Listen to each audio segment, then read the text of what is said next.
I'm Adrian Dix. I'm BC's Minister of Health. I'll be your MC today. I want to recognize that we're gathered on the territories of the Katzie, the Kwantlen, the Coquitlam, the Kakite, and the Semiahmoo First Nations, and the Tsawwassen First Nations, I should say, on the treaty lands of the Tsawwassen First Nations, and home to the Surrey Delta Métis Association. We're honored to be here on their lands today. I want to give you a sense of the run and show. Hey, everybody. Nice to see you all.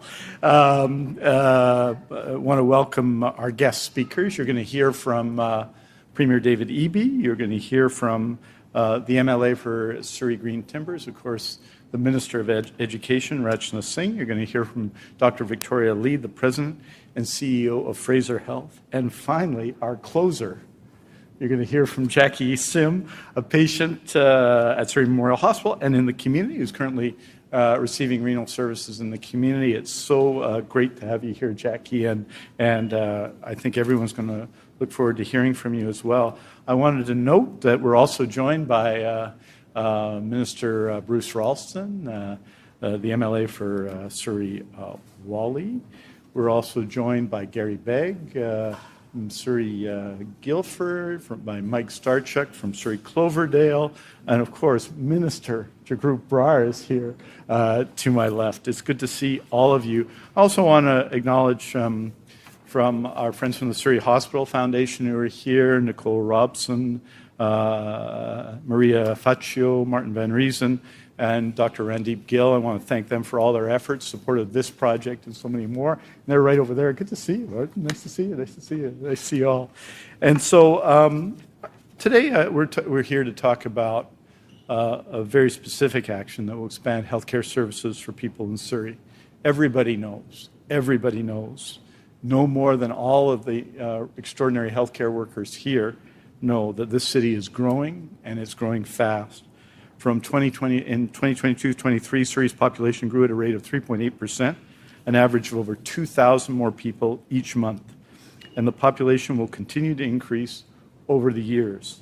That's why we're taking action to make sure services are in place for people.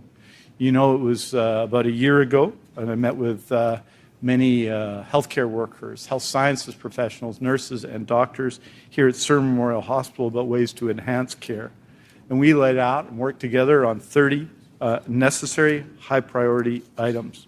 I want to express my thanks to all of the healthcare workers, all of the healthcare professionals who work on this site, who do extraordinary work every day. We focus together on making patient care the focus of the work. That quality, timely patient care is at the core of what we're trying to do and improve on. And I want to thank everyone who's shared their experiences with me. And with our healthcare teams, our healthcare leaders, such as Dr. Lee, over the past year in particular, but obviously throughout the period of the pandemic and before. And with that in mind, we've got some big and important news today. And with that in mind, I want to welcome Premier David Eby to the podium.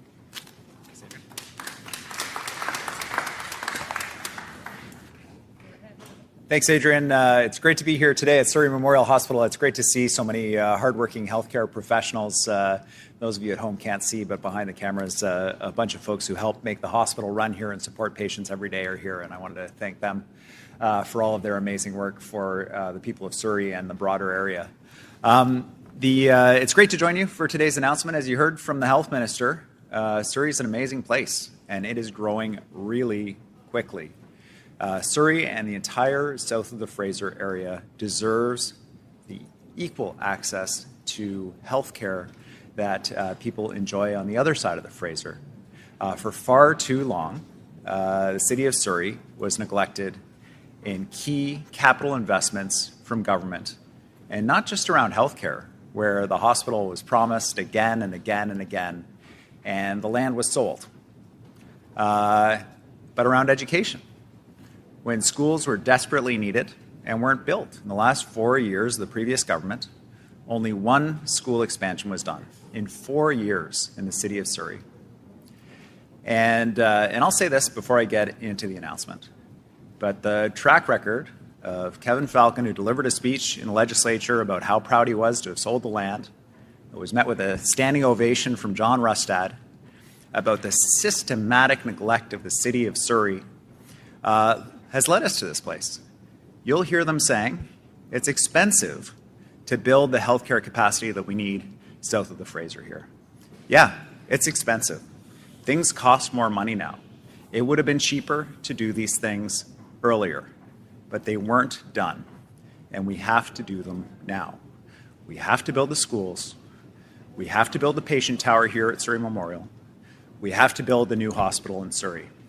And we're building a new medical school at SFU Surrey as well to train those healthcare professionals to ensure that we're able to staff these important and cutting-edge facilities.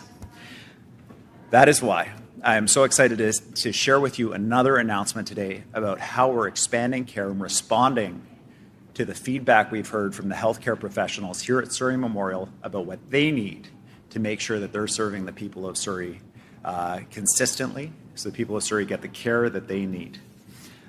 Today I'm here to announce that the business plan has been approved and work is underway on a new standalone kidney care unit at Surrey Memorial Hospital.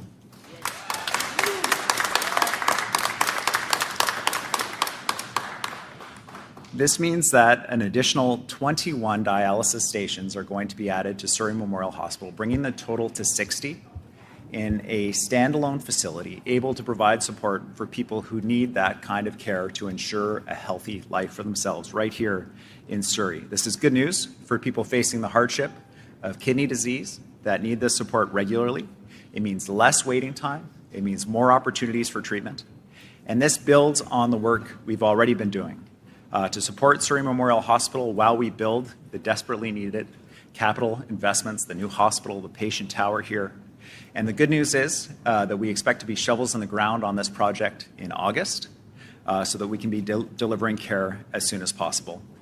We are making the largest healthcare capital investment south of the Fraser in BC history, and we're doing it together. We're building more hospitals, we're building more clinics, cancer care, and care homes. We've added 700 family doctors across the province, 6,300 plus nurses. We've matched through our new Healthcare Connect system, 6,700 people with family doctors, 300,000 since we brought in the new agreement with family doctors. We know we've got more work to do, but we are committed to doing that work, and we're going to do it in partnership with you, the hard-working healthcare professionals, as well as the people of Surrey and the people of British Columbia. So thanks very much for joining us for this announcement. I'm going to turn it back to the Health Minister.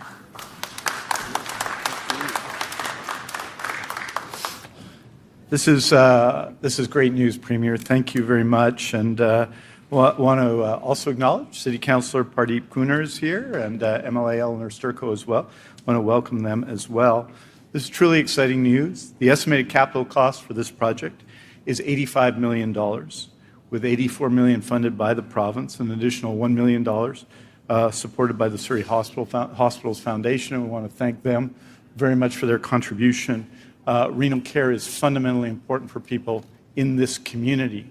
And frequently, chronic care doesn't get the same level of priority as other care in terms of supporting healthcare initiatives. So I very much appreciate the support of the foundation in this work that we're doing. Pre-construction activities have been underway for some time, and the construction is expected to begin in August. It's located on the northwestern corner of the hospital campus. You'll see it. It used to be a parking lot there, and the new standalone unit will be open next year in 2025. As Premier Eby has mentioned, the unit will feature state-of-the-art equipment and will expand the hospital's capacity to treat patients with kidney disease by adding 21 new renal services beds, bringing the total to 60. It will operate 7 days a week and will complement existing in-hospital renal units. In addition to supporting patients in the Surrey community, the renal unit at SMH functions as one of the 3 regional hubs that supports patients in communities across the region. These hubs are part of Fraser Health's regional renal strategy to provide a better experience for renal patients and their families. The new unit is particularly important, as we know that renal issues are one of the leading health issues in Surrey. Already, patients sometimes need to travel to other communities to get renal services. So there's a real need to build capacity now and for generations to come. So this is extremely big news for the people of Surrey today, a very significant capital project that will be serving patients in 2025. As I mentioned, last year's work started on a 30-point action plan for health services at Surrey Memorial Hospital. I expect to be reporting on other elements of it soon. But as you know, just over there, the renal center is just over there. Just over there will be the new acute care tower at Surrey Memorial Hospital. And I'll have more to say about updates on all of these projects next week. In addition, as you know, we need healthcare workers, we need healthcare professionals, we need doctors and nurses and health sciences professionals and healthcare workers. And that's why it's so exciting that we're building a new medical school at SFU in Surrey, the first one in Western Canada in over half a century. And these are unprecedented investments now and into the future. A second hospital in Surrey, a new tower on this site, this renal unit, which is an important care facility in right now for the people of Surrey and is being built right now in Surrey.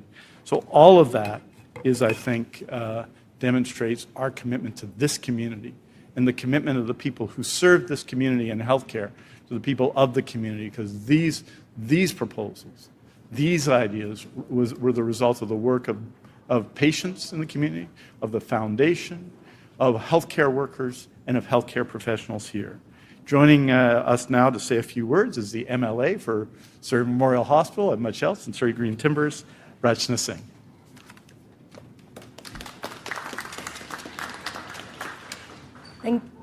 Thank you so much, Minister Dix, and thank you, Premier, for this exciting announcement. I'm humbly joining you from the shared territories of Kwantlen, Ketsi, Semiahmoo, and Swasan First Nations. We have already heard from the Premier and the Minister Dix that how fast our community of Surrey is growing. And we hear, all my Surrey MLAs, I'm joined by many of them here, all of us hear this from the people in the community. With an increasing population, we are also seeing people with more diverse and complex healthcare needs. And I'm really proud of our government for taking immediate action to ensure that Surrey has the capacity to meet those needs now and into the future. This new renal facility is the reflection of our commitment to the community. And this center will not only provide advanced medical care, but will also offer hope and support to patients and their families. We all have heard so many stories from so many patients of all the wait times that they have had to endure for themselves and for their family members. So for me personally, I've had such a personal connection with Surrey Memorial, have an elderly father who has gone through the treatment. So this is very personal for me, and really I'm very thankful to Minister Dix and to our government to investing in Surrey. This state-of-art facility means that people will get the care that they need when it opens and for decades to come. And I really want to thank Minister Dix. It's always a great moment for all of us when Minister Dix and Premier are here to make these important announcements. Thank you so much.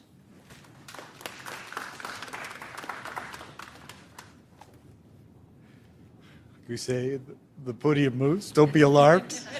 It eventually stops, you know. It's thank you very much, Rachna, and thank you to all the MLAs who advocate so hard for the people of Surrey on healthcare every day. I know it well because they talk to me almost every day about it. Now it's a real honor for me to introduce the President and CEO of Fraser Health, which, other than the provincial government, is the largest organization in British Columbia. 40,000 employees providing services across the largest health region in our province. And we've been fortunate in this period where the people, particularly the people of Surrey, came together to provide excellent care and support from one another during the COVID-19 pandemic. We have been fortunate to have President and CEO who's not just a remarkable leader, but a public health doctor. How about that? It's almost like we planned it. And so it's a real honor for me to introduce Dr. Victoria Lee.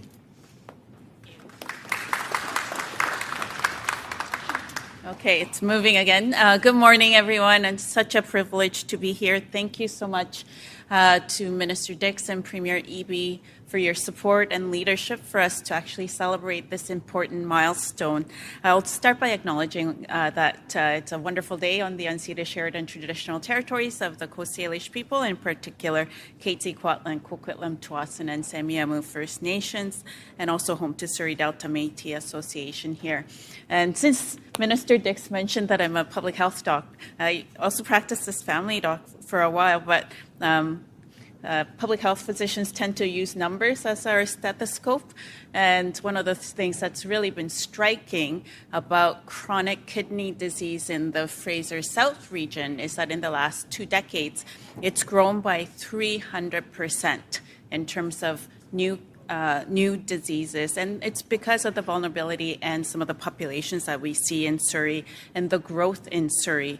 And not all chronic kidney diseases require dialysis, but about 1,000 people in the whole of Fraser Health region do require dialysis services. And sometimes people have about 10% of kidney function, which means that you're not able to clear toxins in your body.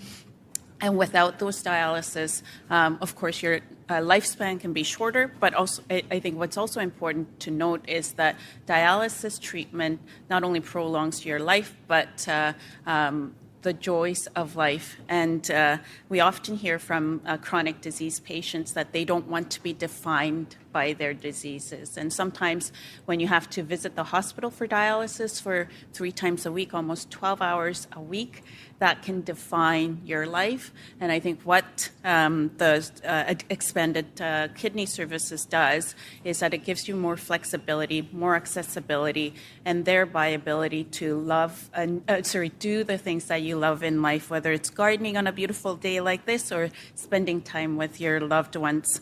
I think the other thing that's really important, and many of the clinical teams and leaders are here, with the chronic diseases like dialysis and kidney disease, there's a rapport and therapeutic relationship that develop between our care teams and with our patients. And I'm sure we'll hear a little bit more about that with Jackie. And what happens is that the care teams have been really wanting to see better experience for our patients, and adding these additional 21 beds to the 39 that we already have will certainly lead to better experience for our patients.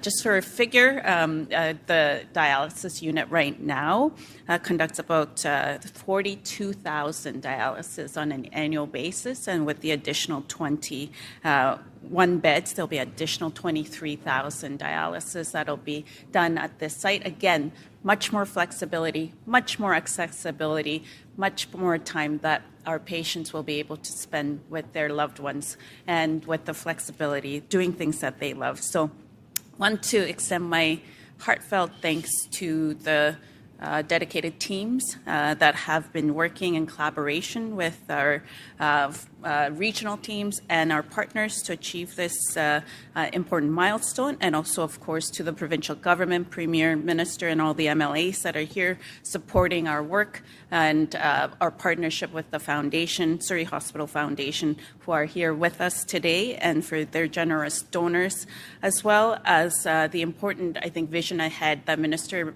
and the Premier mentioned around. It's not just about additional specialty services that are being announced today, but it's also about additional services much broader with acute tower, new Surrey Hospital. There's community of care services from long-term care to urgent care that will actually ensure that we become a health services campus that will have innovation and quality at the center for the community that we serve here.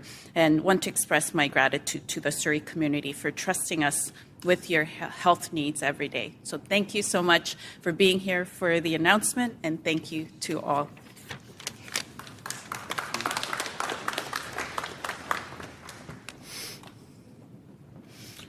So that was excellent. Thank you, Dr. Lee. That was excellent. But this is now, I'm gonna do a little hype for you here, Jackie, because I was talking to your hype guy who's at the back earlier, and he talked about some of the struggles you've had in terms of health. People should know that Jackie was telling me she's faced a couple of broken hips last while, and she gets renal services here, and she's a major volunteer in Surrey, and she's a major volunteer in Vancouver. And I have to say, it's an inspiration to everybody. So I'm really honored to have Jackie Sim here to say a few words. And this is someone who I think all of us can give a big hand to as she comes in. Jackie.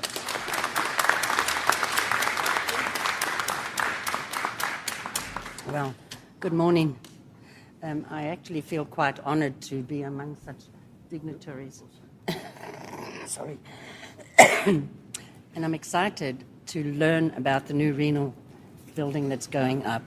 I have been a renal patient for 4.5 years, and I currently attend at the Panorama Clinic, which is purely dedicated to renal care. Although, I do come across to Surrey every so often for some procedures that they don't perform there. Sorry. So I'm actually very familiar with the renal unit here as well, because I attended here for a year before I went to the clinic and got to know some of the nurses and the doctors and all the wonderful people that work here. So because of that, I hope to be in a situation to enjoy the new clinic when it comes into being. There's such a great need for renal care. I see it at Panorama. There's 21 beds, and they are full every single day from start to finish. They have 3 sessions, 7 in the morning, noon, and 4 in the afternoon. And as you get out of the bed, it's cleaned and the next patient gets into it. So the fact that there's going to be 21 beds here, it's 60 patients that can be attended to per day. And that's huge. It's absolutely huge. So I think that's actually quite wonderful. And I attend 4 hours of dialysis 3 times a week, Monday, Wednesday, and Friday, with 2 days off at the weekend. So that's my free time. That's the time I spread my wings and enjoy whatever is going on. And a nurse pointed out to me recently, and it stuck with me, and I hope that most renal patients sort of feel the same way. For 4 hours attached to a machine, it allows me another 48 hours of life, because I then have the extra 2 days. So I sort of try and keep that in my mind. And there's days when I think, oh, do I really want to be there? Do I really want to do it? Yes, I do, because that's life-sustaining to me. And it's important to me. It's important to my family. It's important to my friends. So the fact that there's going to be a unit here that allows another 60 people to feel the same way and to feel this gratitude towards, oops, I keep doing that, don't I? Towards the staff. Both the staff here and the staff at Panorama are fantastic. They're so professional. They're so clued up as to what's going on and what a patient's needs are. I've been so grateful for the system and for these people, these individuals who care so much. And I hope that the new unit has people of the same ilk and same quality, same caliber of character, because I think it's just beautiful. So thank you very much. I'm very glad to know that there's going to be another facility available for people like myself. I couldn't believe how many people actually have kidney problems. I think it's like 1 in 10. It's huge. It's huge. So I think of all the facilities that are growing, that's one of the most important. So thank you very much.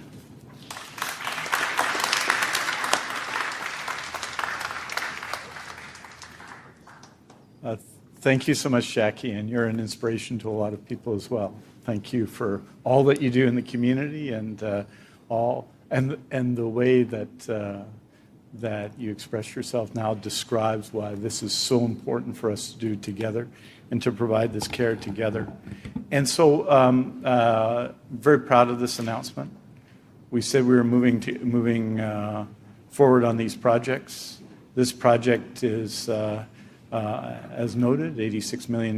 It's going to be it's going to be in place for next year, and it is needed in the Surrey community.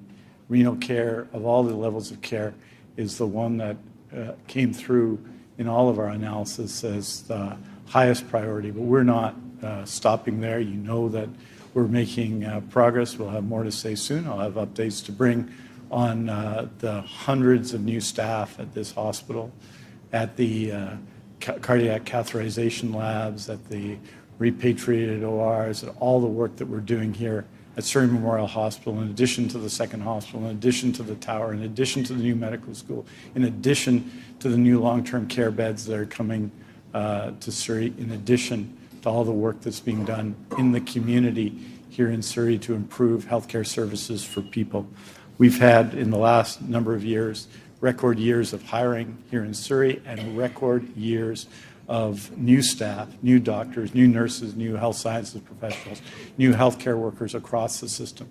And still, there is, of course, we're seeing the largest population increases the province has ever seen as well in this period, which puts demands and stresses every day on this hospital and other hospitals across BC. I want to finish by expressing my gratitude to everybody who works in healthcare in BC.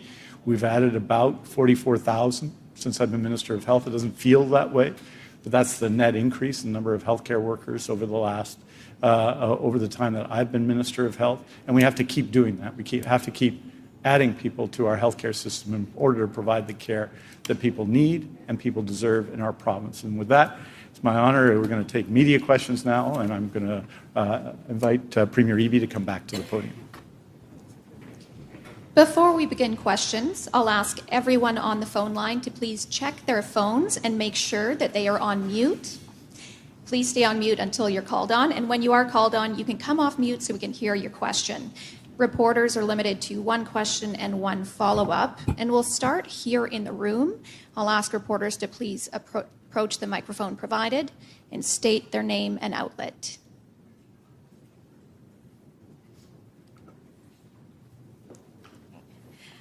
Hey, Premier, I can sort of see you through this little gap here.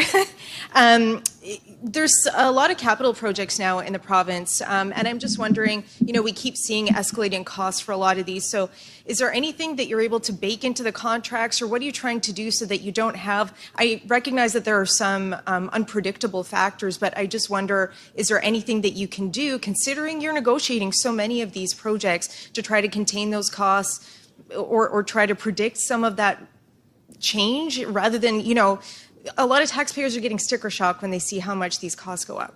Sure. Thanks, Penny. It's important to recognize the significant need that the province has around major capital projects, and it's across the spectrum. It's transit and transportation, the SkyTrain, the Surrey Langley SkyTrain project, for example. It's new schools for overcrowded classrooms and portables as our population grows so dramatically here in the province. And it's healthcare facilities like the new tower here at Surrey Memorial Hospital and the new hospital for Surrey, as well as today's announcement of this standalone renal facility.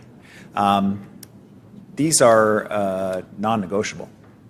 British Columbians deserve, regardless of where they are in the province, access to high-quality care.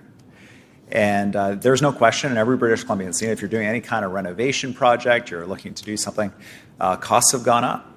And that is not unique to British Columbia. That is a factor that we're seeing across North America. And so to address those costs, we're taking a number of steps. First of all, we're expanding training positions for those skilled trades that help us build these essential capital projects. Built into every one of these capital projects are apprenticeship spaces to ensure that we're using these public dollars to build these facilities, but at the same time we're training the next generation of workers who are going to help us do things faster and help keep some downward pressure on some of these costs. When we work with proponents that are bringing these proposals together, we stage projects so that they happen over time in sequence, which brings down the pressure of running multiple large projects at the same time.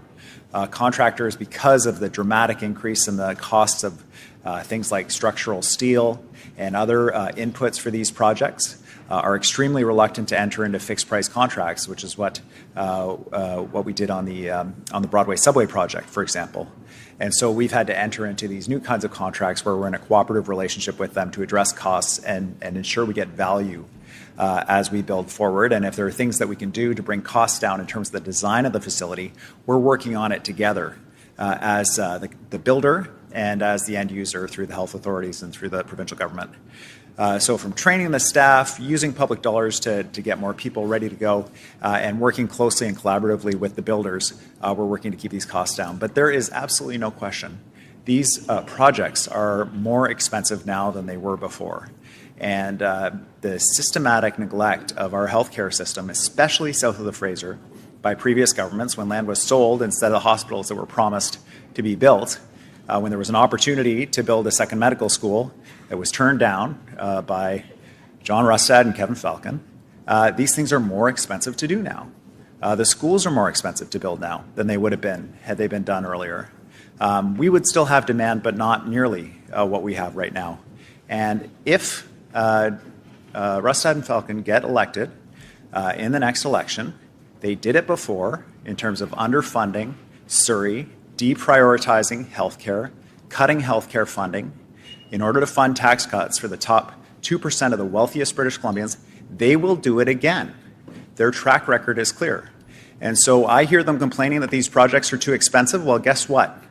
I hear that, and it's clear code for we will not build these projects. We will cancel that British Columbians deserve in a time of rapid population growth. Second question is related. I mean, we're looking at the same labor pool for a lot of these capital projects, but also the same people that would probably be building homes, whether it's people tiling the floors or the iron workers needed for high rises. So, I mean, you talked about retraining. Are you hoping that people who already live here would consider changing careers to help with this building boom? Because bringing in more people, clearly, you know, that's got its challenges. What do you see, what's kind of your vision for the labor pool that you're asking them to build extensions to hospitals, SkyTrain, homes? How do we make this work? Well, there's no question that we're doing major capital builds that require sophisticated companies with thousands of employees to deliver. But housing doesn't have to be that. We have a process with municipalities around building housing in this province that has required people to be certified professionals, to be able to navigate the endless bureaucracy and public hearings and demands of multi-thousand-page submissions in order to build housing, which means that only the largest developers have been able to build the housing that we need. There are lots of small home builders that are ready to build the homes that we need that don't have the capacity to navigate endless city processes and public hearings. So that's why starting this month, we put new rules in place to allow people to build more than one unit on a single family lot, to allow by right the construction of low-rise buildings close to transit where it's accessible. And by bringing this on faster, it will ensure more affordability, but it also expands the pool of builders that are able to build this housing. The second piece that we're doing, and it takes effect July 1st, is we're recognizing the credentials of internationally trained professionals. One of the big problems we've had in this province is we have lots of people coming from all over the world. They have expertise from all over the world, engineers, builders, doctors, nurses, lawyers, healthcare professionals, and yet they end up working jobs that are completely contrary to their entire experience because they meet these artificial barriers saying you're not allowed to practice your expertise here in British Columbia. We passed a new set of laws that require the professional colleges and the oversight bodies for these professions to have a clear and understandable path so that people can practice in the areas where they're expert to help us build this province. We're making it illegal to require British Columbia or Canadian experience in order to be able to work in these professions. Only one English test, not an English test every single year that adds cost and complexity to your journey. And so by bringing that simplification in and a clear path, we're going to get people off the sidelines to help us build this province, help us care for people, and turn our massive population growth into a significant benefit for the province, which we won't realize if we're forcing people into low-wage jobs that are inconsistent with their training. Our next question is from Paul Gill, GKB Media. Good morning, Premier. Premier, all these announcements, we hear these are good capital projects, and having lived in Surrey for the last 30 years, let me tell you, the people of Surrey don't care how much it costs. They want you to build it. Now, my question to the Health Minister and to the Premier is, more like the Health Minister, does he have a chart in his office on which he's written on what dates he's going to be doing the ribbon cutting on any of these projects or on these projects.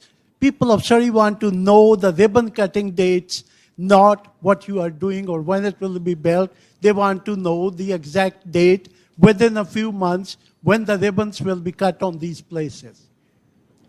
Thanks, Mr. Gill, for the question. I share the impatience of the people of Surrey and the healthcare professionals working here who want these facilities to be open tomorrow.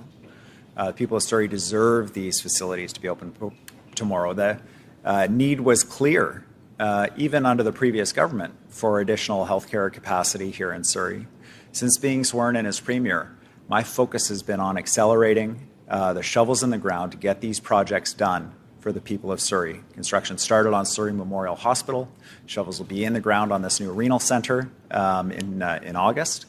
And because actually delivering these things is critically important to me, and that goes for us looking at different ways of delivering expansions to schools using pre-manufactured expansion for schools in Surrey and south of the Fraser so that those expansions can be open for the coming school year. We know that the need is urgent in Surrey, and so we're expediting that work. I'll turn it over to the Health Minister.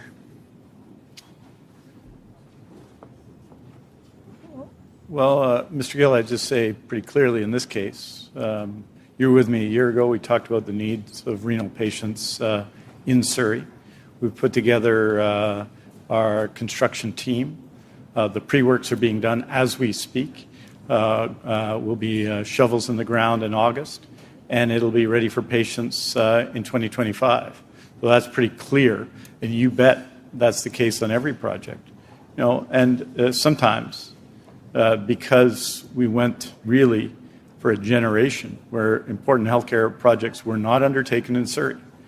Right? The previous government, Mr. Restad, Mr. Falcon, said no to a medical school in Surrey. So yes, there should be a medical school in Surrey right now with SFU. There isn't because they decided against it. We're proceeding. It takes some time. We're getting it done.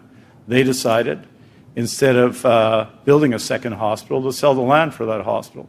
So that delayed the project. Not only did they not build it, they delayed it and they made it more difficult to do. And it's not just here in Surrey. I just say with respect to Mr. Restad, in Fort St. James, which is an important community in BC, there's a hospital there that was a temporary modular hospital built in 1972. It was supposed to last 10 years. Mr. Restad was the MLA for that area for 16 years. He did not one thing to build that hospital. We're building it. It'll be open next year. It does take a while to build a hospital, but it's going to be open early next year. Final work's going to be completed this year, as is the case in Terrace. And we have 34 major capital projects right now in healthcare. And you bet we're driving to see all of them done as soon as possible because the demands of people here in Surrey and everywhere else are significant.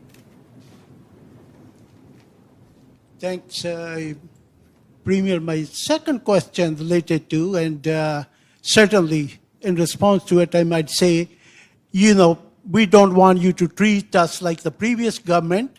We want to be treated better and faster for our treatments.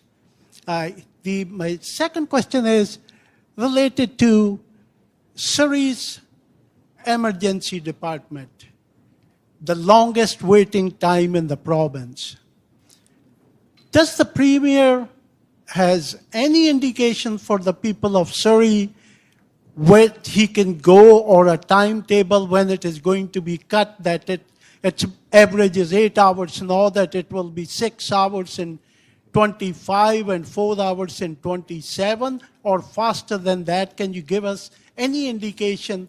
What dates do you have in mind to bring it down to average with the other hospitals? Thanks, Mr. Gill.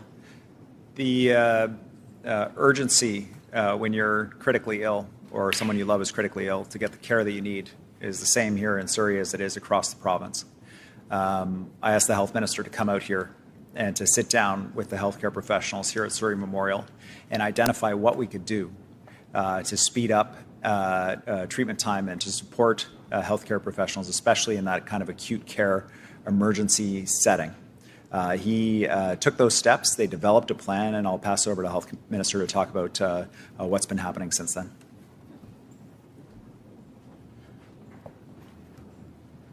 I think, Mr. Gill, I'd say what happens in the emergency rooms in some ways is a symptom of healthcare across the system, right? The decision not to build the PICS long-term care home for 15 years until I became Minister of Health affects that, because it means that people who are set to go to long-term care don't have space in long-term care. We're building that with PICS in that case. That doesn't sound like the emergency room. It's important to the emergency room. Because what happens in the emergency rooms, if there's not room on the wards, people get stuck in the emergency rooms. These issues are connected equally. Primary care is important. It's why we worked with the doctors of BC to have in our first 9 months of our new payment model and the work we've done with the doctors of BC, 708 new longitudinal family doctors, not going to practice, practicing in BC. In terms of this facility, we posted new positions. 293 of them have been filled since I first reported on this last year. 293, not old positions, new positions filled, including significant investments in the emergency room. We're going to keep doing it. And we're going to follow and work with our healthcare leaders here in Surrey, the doctors and nurses and healthcare workers in the emergency room to see that happen. And I'll be reporting in detail on these shortly so that you'll see the progress we've made. And yes, there's a way to go. Emergency rooms in a province where you're seeing an increase in population. There's different ways to state this. The way I state it is we have 550,000 more people on MSP in 3 years. And that equivalent number 10 years ago, a 3-year number, was about 120,000. That's the largest increase in population we've seen. And our healthcare workers are delivering more emergency room visits, more surgery, more diagnostic care, more primary care visits than ever before. But it's why we have to invest in increased capacity, physical capacity, like this project today in renal care. We're going here from 39 to 60, which is an increase in tens of thousands of visits every year in this facility, why we've got to meet that demand by specific response and working with health professionals on ratios for nurses, which include emergency rooms, where we've worked with the BC Nurses Union on family practice doctors. And here at this hospital, we worked with doctors. On health sciences, we've worked with the Health Sciences Association and a health sciences professional. And we worked with the HEU to have the most successful program for developing healthcare workers in the history of the country, our HCAP program. So it requires investment in the hospital. We're making those investments, but it also requires investment in people, and that's what we're doing as well.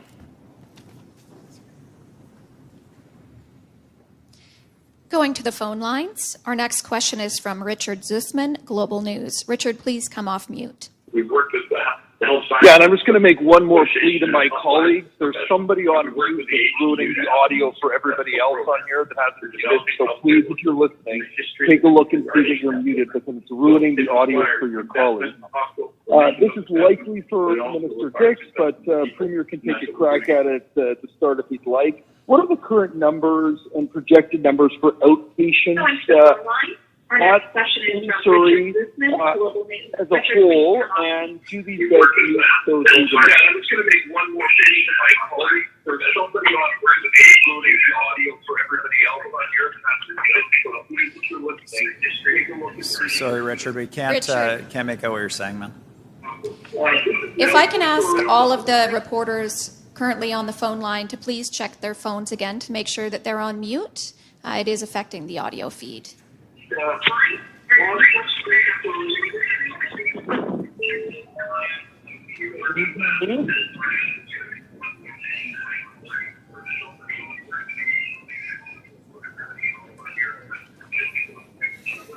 One more time, I'm going to ask that everyone who is currently dialed into the phone line to please check their phones to make sure that they're on mute. We're having trouble hearing Richard's question. Go ahead, Richard. I will try again. Oh, that sounds better. I will try again. This one is for Minister Dix. The government and Providence Health are facing legal action by the parents of Sam O'Neill, who was denied MAID at St. Paul's. What action is the province taking to address concerns that any movement of a patient who's at the point where MAID is being considered causes unneeded suffering?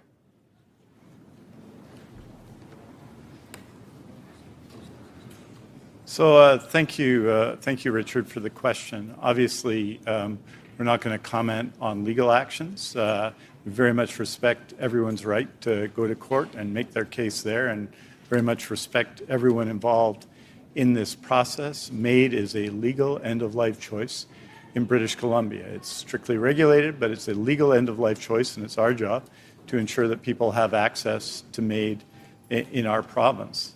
With respect, for example, to St. Paul's Hospital, we are offering adjacent to the hospital, essentially on site. Vancouver Coastal Health is organizing and building that hospice care, end-of-life care on that site in order to ensure that everyone has access on that site without going somewhere else to MAID. I might point out that frequently, and this is a fact as we work with people who work in this field, that frequently, no matter what hospital you're in, you do have to move within the hospital. We want people who have chosen MAID to have access, obviously, to private space for themselves and their families, so they would tend to move from multi-bed rooms to other parts of the hospital. That will be the case at St. Paul's. So we've specifically responded to the issue at St. Paul's in that way, with a focus on patients, to ensure that patients have access to the care and to the legal choice they have, which is for patients a very fundamental choice that they have in our province and in our country. And so you can see the specific actions that have been taken to address that issue. The issues that will be brought before the courts will be argued in courts, but I have everyone involved in these processes. I have just great compassion for. We've done a lot of work on these issues, including here in the Fraser Health Authority. You'll recall issues around end-of-life care in Delta that we worked on together, and we've continued to work to make sure that everyone who makes this decision, which is their decision, is able to do so in the most caring possible of ways.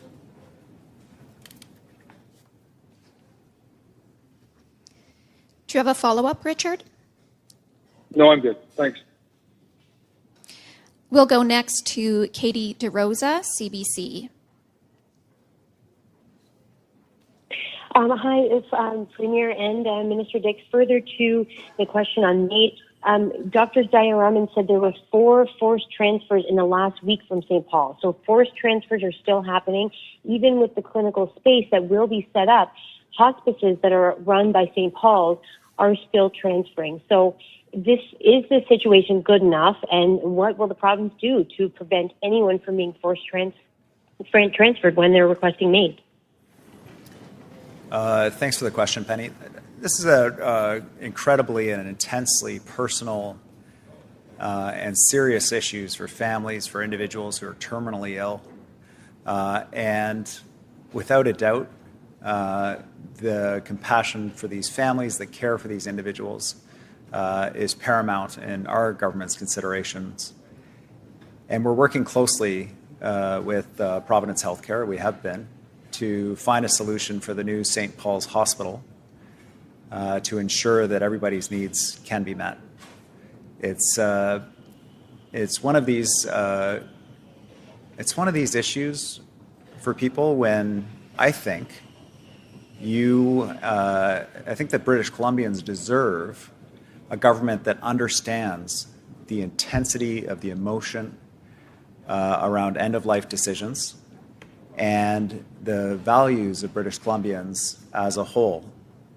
And I am concerned about what it means when we have political leadership in this province attempting to use these issues to drive wedges between British Columbians.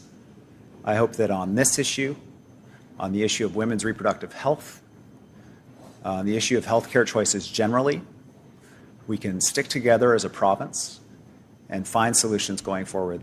This family's choice to go to court, I respect 100%, to get clarity from the court about rights and obligations of the healthcare system to them and to all British Columbians. But for my part, as a political leader, I call on all of the leaders to work together on these issues to ensure that we're providing healthcare choice for people and that we're respecting the diversity of values in this province, and we're doing it in a way that doesn't divide our province. Do you have a follow-up, Katie? Yes, with respect, it's not political leadership who are using this issue. It is the family. It's a palliative care doctor. So can you address that? And secondly, as a follow-up, there's been indication that the Surrey homicide suspect may have been someone who was released on bail. What does this say about the directive issued in 2022? Is there still an issue with a disconnect between Crown prosecutors requesting detention and judges not granting that? So part of there. Thanks, Katie. And the families and the people who have access to MAID, who have made that decision to end their lives in this way, have our government's full support around the care that they deserve to ensure that their wishes are carried out in a way that is respectful. And Katie, I will point out that there are some pretty clear distinctions between the political parties and some of the ideology that's already been coming forward from John Rustad's party about sensitive issues of healthcare access for British Columbians on issues like access to reproductive health, and I assure you, on access to the legal right to MAID in British Columbia. This is, in fact, a political leadership issue as well. Now, with respect to the issue of safe communities, it's so frustrating. We've seen a couple of very serious incidents where people have been involved in violent attacks on British Columbians, have been released from the justice system over the objections of prosecutors. We joined up with Ontario, actually, to go to Ottawa to ask for the bail rules to be changed to ensure that these kinds of releases of violent offenders back into the community while they're waiting for trial don't happen. And despite being successful, ultimately, after an extended period in getting the federal government to change those rules, despite providing the most explicit and strict directives to Crown Counsel around seeking detention in circumstances like this, we are still seeing release of people back into community, and they're causing harm. They're hurting people. We will continue to work with the federal government to ensure that the federal criminal code is responsive to what we're seeing in communities. For our part as a province, that's not all that we're doing. Where we are able to identify people that present a risk to community in this way, we've got a new program where police, social workers, Crown Counsel, and probation officers work together to track these individuals in community whenever they're released, and to ensure that when they're arrested, the court has the full set of information to detain people and ensure they're not presenting a risk to the community. We've seen some success on this. We've seen random stranger attacks come down 75% in the city of Vancouver, for example, following the implementation of this program. And we'll keep doing our part, and we'll look to the federal government to be responsive to decisions like this, to figure out how it can be that people get released like this to cause this kind of harm and hurt to individuals and families in our province. We have time for one more question. We'll go next to Rob Shaw, Check News. Oh, hi, Premier. This is the second day in a row that you've made an announcement in kind of key election area, battleground sort of ridings, using public money and like half the time attacking your political opponents and promoting your local MLAs in that area. And I know you were asked this yesterday, but is it an appropriate use of government funds 17 weeks before an election to be doing this in front of like a government podium? And when Christy Clark did it, and she did do it, you were pretty vocally critical of that same thing. So I'm just wondering if you reflect on that. Thanks, Rob, for the question. I've had a very brief period of time as the Premier of British Columbia, following in the footsteps of John Horgan. And not by choice, John had a serious cancer that he was dealing with, that his family was dealing with. And I was honored to step into his shoes. But when I stepped into his shoes, I saw some really serious issues that needed to be addressed quickly. Issues of housing affordability, issues of healthcare access, especially south of the Fraser, issues of safe communities. And the commitment that I made to British Columbians when I was sworn in was that I would make these issues priorities for our government. And we would work right up until the writ period on these issues, and we would not stop. I will not say to the people of Surrey that we could start construction on the renal centre in August, but we're actually going to push it to November so that we can announce it after the election, because that service is needed now.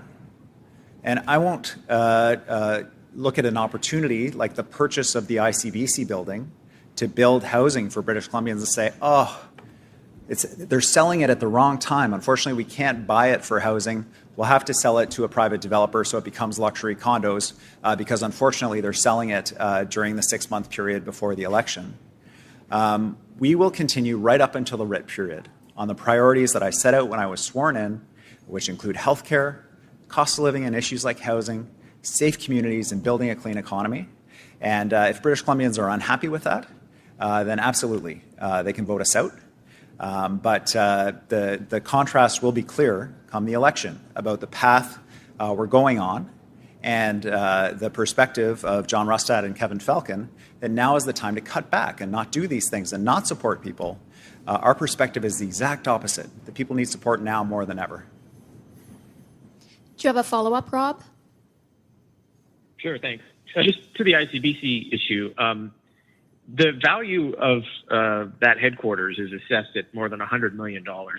You could probably get more for it, I guess, if it was sold. The government gave ICBC $53 million. Is that not like ICBC policyholders basically subsidizing the housing plan there? Or why did the government not give ICBC like the full value of the property? Thanks, Rob.